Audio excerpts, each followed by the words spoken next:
आज मुझे आपको सुनना है, आप लोगों के क्या अनुभव रहे, वहाँ सबसे मिलते होंगे, कुछ न कुछ अच्छी बातें हुई होगी, वो मैं जरा सुनना चाहता हूँ। सर नमस्ते। हर हर महादेव सर। हर हर महादेव। सर मैं ब्लाइंड जूडो से कपिल परमार 60 केजी खेलता हूँ सर। और मेरा एक्सपीरियंस ये रहा कि मैंने बहुत ज़्यादा कंपटीशन खेल लिए थे 2021 से लेके, तो मैं 16 कंपटीशन खेले सर, जिसमें मेरे 14 में मेडल थे, जिसमें 8 में मेरे गोल्ड थे, ब्राउन सिल्वर। एशियन गेम में भी मेरा सिल्वर था, वर्ल्ड गेम में ब्रॉन्ज था और वर्ल्ड चैंपियनशिप ब्रॉन्ज था। तो सर मेरा डर निकल गया था, ओलंपिक का इतना प्रेशर नहीं था क्योंकि मैंने कंपटीशन बहुत ज़्यादा खेल लिए थे सर। तो सर मेरा एक्सपीरियंस ये है कि थोड़ा सा प्रेशर था। तो हमारे देवेंद्र भाई साहब, झांझड़िया जी भाई साहब ने मेरे से एक बात बोली थी कि अपने को अपना बेस्ट देना है। बोला था कि जो आप प्रैक्टिस में करते हो वही आपको करना है। और सर मेरे कोच हैं, उनका भी, मेरे मनोहर अंजार जी, उनका बहुत आशीर्वाद दिया, क्योंकि हम लोगों को संभालना मुश्किल ही नहीं नामुमकिन है। क्योंकि सर हम हर कहीं टकरा जाते हैं और कोई हमसे आके टकरा जाता है। तो मैं उनसे पूछता हूँ कि आप ब्लाइंड हो कि मैं ब्लाइंड हूँ। सर बहुत बार ऐसा होता है, तो बस सर के हाथ पकड़ के चलते, हाथ पकड़ के आते हैं, वो थोड़ा बहुत जो दिखता है उसमें अपना काम कर लेते हैं सर। और सर आपका बहुत आशीर्वाद रहा। अच्छा कपिल, उस दिन तुमने मुझे बताया कि स्टेडियम में से कपिल कपिल कपिल इतनी आवाज आ रही थी। जी सर। तो मैं मेरे कोच की सूचनाएं सुन नहीं पा रहा था। वो मैं एक्चुअली एक्सपीरियंस करना चाहता हूँ, कैसे आपके कोच कहाँ है सर?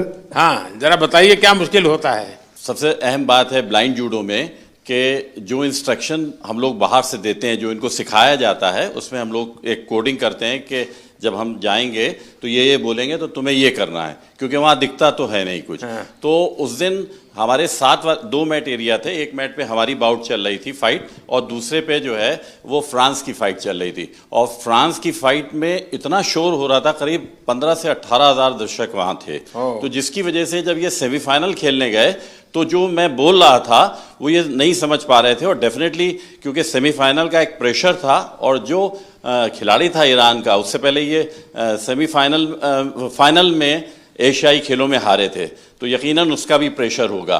तो इस वजह से ये उस दिन हमें भारत के लिए गोल्ड मेडल नहीं ला पाया। तो सामने का जो कोच होगा वो भी अपने प्लेयर को इसी प्रकार से सूचना करता होगा? जी जी, वो भी, अब ये डिपेंड करता है कोच टू कोच कि वो, जैसे हमारा इनका टाइप, जो भी हमारे कोचेज और जो खिलाड़ी उनके साथ ये है कि हम लोग ये देखते हैं कि कौन किस तरीके से सिखाता है, तो हम डिफरेंट उसकी जो है सोच में मतलब कोच को भी औरों से अपने आप को अलग सीक्रेट रखना पड़ता है। बिल्कुल बिल्कुल। अच्छा। क्योंकि वही चीज हम कहेंगे वो कहेगा तो फिर नहीं समझ पाएगा। अच्छा, आपको अगर इसको कहना है कपिल को जी कि कपिल बाएं ओर से ठोको, तो क्या बोलेंगे आप?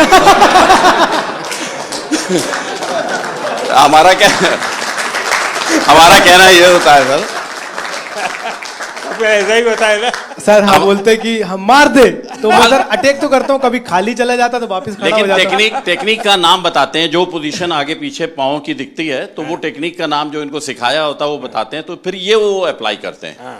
क्योंकि कहां पर ऑफ बैलेंसिंग हो रही है, आगे हो रही है, पीछे हो रही है, तो वो टेक्निक बताते हैं। तो आप सामने वाले की पोजीशन भी बताते होंगे? जी जी जी बिल्कुल। उसके जो मूवमेंट होते हैं, जैसे उसने आगे किया, वेट उसका आगे जा रहा है, तो हम आगे वाली टेक्निक उसको मार सकते हैं। ऐसे ही अगर उसने पीछे वेट किया या पीछे मूव कर रहा है तो पीछे वाली टेक्निक बताते हैं, और जिससे कि हम उसके पॉइंट लेते हैं। आप जब वहां बैठे होते हैं तो आपके भी हाथ पैर हिलते होंगे? बहुत ज्यादा। अब बस नहीं चलता है कि हम लोग भी मैट पे चले जाएं तो कोच।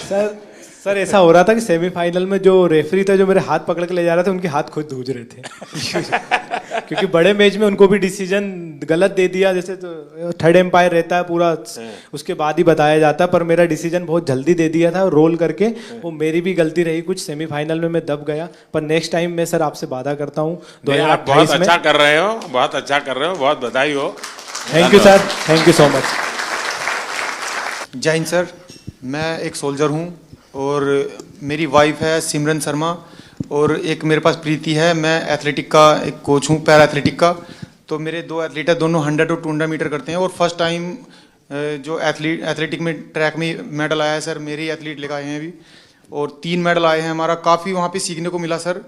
जैसे कि वहाँ पे हमारा 100 मीटर में एक इवेंट में मतलब 2 मेडल आ गए, तो 2 मेडल, एक ही रूम में 2 एथलीट हैं 100 मीटर के दोनों पहली बार खेलने जा रहे हैं, देश के लिए पहली बार मेडल जीतने के लिए जा रहे हैं ट्रैक में। तो जब 2 मेडल एक रूम में रखे हों और दूसरे खिलाड़ी का भी इवेंट भी नहीं हुआ हो, तो उस प्रेशर को मैं as a coach, as a husband, मैं कैसा फील कर रहा हूँ, मैं उसको समझ रहा हूँ। दूसरा एथलीट जो है उसका गेम भी नहीं हुआ और उसमें 2 मेडल रखे हैं, हाई प्रेशर है वो कि भाई मेरा तो मेडल भी नहीं आया, उसके 2 मेडल आ चुके हैं। तो उसको उससे बाहर निकालने के लिए बार बार उसको मुझे एंगेज करना पड़ रहा था, बहुत बिजी रखना पड़ रहा था पूरे दिन। तो वहाँ से बहुत कुछ सीखने को मिला। हम 100 मीटर में हार गए सर। अच्छा, वहां तो तुमने दिन निकाल दिए, अब घर में क्या होगा तेरा? है सिमरन? सर ये जितना अच्छा बन के दिखा रहा है इतना है नहीं। मैं जब हम यहाँ पे आए थे तो यहाँ से जाने से पहले बात हुई थी, एक्चुअली हम दोनों में ये बात होती थी कि ट्रैक को पहला मेडल कौन देगा। तो फिर जब इवेंट लिस्ट आई तो उसमें पता चला प्रीति का इवेंट पहले है, तो हम श्योर हो गए थे कि पहला मेडल तो यही देगी। तो जब हम यहाँ पे आए तो उससे पहले ये गज्जू मतलब ये कोच बोल रहे थे कि तुम्हें 1 महीने का रेस्ट दिया जाएगा। फिर उसके बाद जब अभी हम यहाँ पे आए, अभी हम सुबह ही बात चल रही थी, तो सुबह मेरे से बोल रहे थे कि एक वीक का रेस्ट मिलेगा और उससे ज़्यादा का नहीं मिलेगा। तो मैंने बोला क्यों नहीं मिलेगा, तो बोल रहे ब्रॉन्ज मेडल पे इतना ही मिलता है।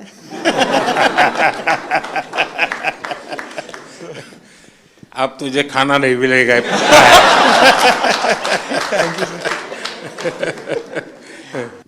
ये मेरा तीसरा पैरालंपिक था। मैं पिछले में भी आपसे मिला था, आपने मुझे बहुत मोटिवेट किया था, लेकिन शायद इस बार भी थोड़ी कसर रह गई। मैं रियो पैरालंपिक में भी चौथा था, टोक्यो में भी चौथा था, इस बार पेरिस में भी चौथा हो गया सर। तो ये 4 नंबर मेरे से कुछ ज़्यादा ही प्रेम में है, तो मैं इसी 4 नंबर को शायद मोटिवेशन में लेता हूँ। तो सोचता हूँ कि अगला मेरा चौथा पैरालंपिक होगा।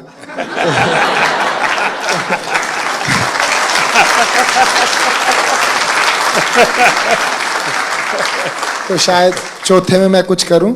और जैसे कि सर, मैं अपने आप को फेलियर तो नहीं कहूँगा, जैसे कि मैं पैरा की हिस्ट्री में, ना कि इंडिया की में, all over the world para की हिस्ट्री में मैं अकेला ही ऐसा एथलीट हूँ जो इतने बड़े इवेंट में इतनी बार ऐसे रहा है। तो फिर मैं कहीं ना कहीं सोचता हूँ कि ओलंपिक में ऐसी कई हिस्ट्री हैं, जैसे कि एक डिस्कस थ्रोअर भी हैं फ्रांस की, जिनका 5वें ओलंपिक में सिल्वर मेडल आया। एक ट्रिपल जंपर भी हैं, शायद यूएसए के हैं, कहाँ के हैं, उनका 5वें ओलंपिक में मेडल आया। तो शायद मैं फिर अपने आप को ये भी मोटिवेशन देता हूँ कि तू पहला एथलीट पैरा वर्ल्ड में बनेगा जो सबको मोटिवेशन देगा कि भाई जब उसने चौथे में जीता था तो तुम लोग पहले में क्यों हार मान रहे हो। यहाँ कुछ एथलीट्स ऐसे हैं, जैसे कि ये गुड़िया है, ये 4th हैं, काफ़ी लोग 4th हैं, तो ये निराश हो रहे हैं। तो मैं इसमें भी थोड़ा ठीक फील कर रहा हूँ कि इनके कोचेस ऐसे कह रहे हैं, उसको देख लो। मतलब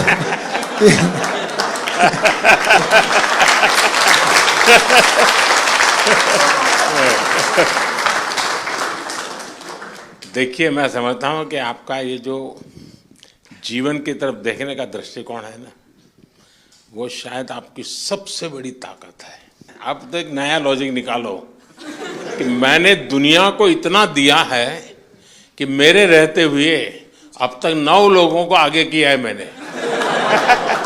चौथे पर रह करके। सर कोई बात नहीं, मतलब अभी समय नहीं है, बट इस बार जो रहा है वो शिष्यों का समय रहा है। हम 3 एथलीट हैं ऐसे जो अपने शिष्यों को सपोर्ट कर रहे हैं। तो देवेंद्र भाई साहब हैं, इनके शिष्य का गोल्ड आया है, और एक और है सोमन राणा है, उनके शिष्य का ब्रॉन्ज आया है। और मैं नवदीप का कोच नहीं हूँ, बट मैं नवदीप का गुरु हूँ। इसको मतलब जेवलिन स्टार्ट से लेके आज तक की जर्नी ऐसे बड़े भाई गुरु के तौर पे रहा है। तो इस बार मैंने नवदीप को दे दिया कि इस बार तू ले जा, लेकिन अगली बार सर जरूर पूरा प्रॉमिस करता हूँ मेरा रहेगा। और सर बीते 3 ओलंपिक जितने भी पैरालंपिक मैंने देखे हैं उसमें मैंने ये फील किया है कि जैसे कि सभी लोग बात करते हैं ये कंट्री इतनी बड़ी है तो एक्सपेक्टेशंस पहले लेके जाते हैं, बहुत तगड़े गेम्स होंगे, बहुत तगड़े गेम्स होंगे। लेकिन सर मुझे ऐसा बिलीव है अगर इंडिया 2036 का ओलंपिक पैरालंपिक करवाती है तो मुझे नहीं लगता धरती का उससे तगड़ा इवेंट कहीं पे हुआ होगा। तो सर हम उसमें पूरी कोशिश करेंगे कि बुढ़ापे में भी देवेंद्र भाई साहब को एक आइडल मानते हुए अपने 8 गोडों को बचाते हुए उसमें कोशिश करेंगे उसमें भी खेल पाए। नहीं, आपका जीवन के तरफ देखने का एक दृष्टिकोण है, ये अपने आप में बहुत ही इंस्पायर करने वाला है कि भाई मैं आगे भी कुछ करूंगा और करके रहूंगा। मैं आपको बधाई देता हूँ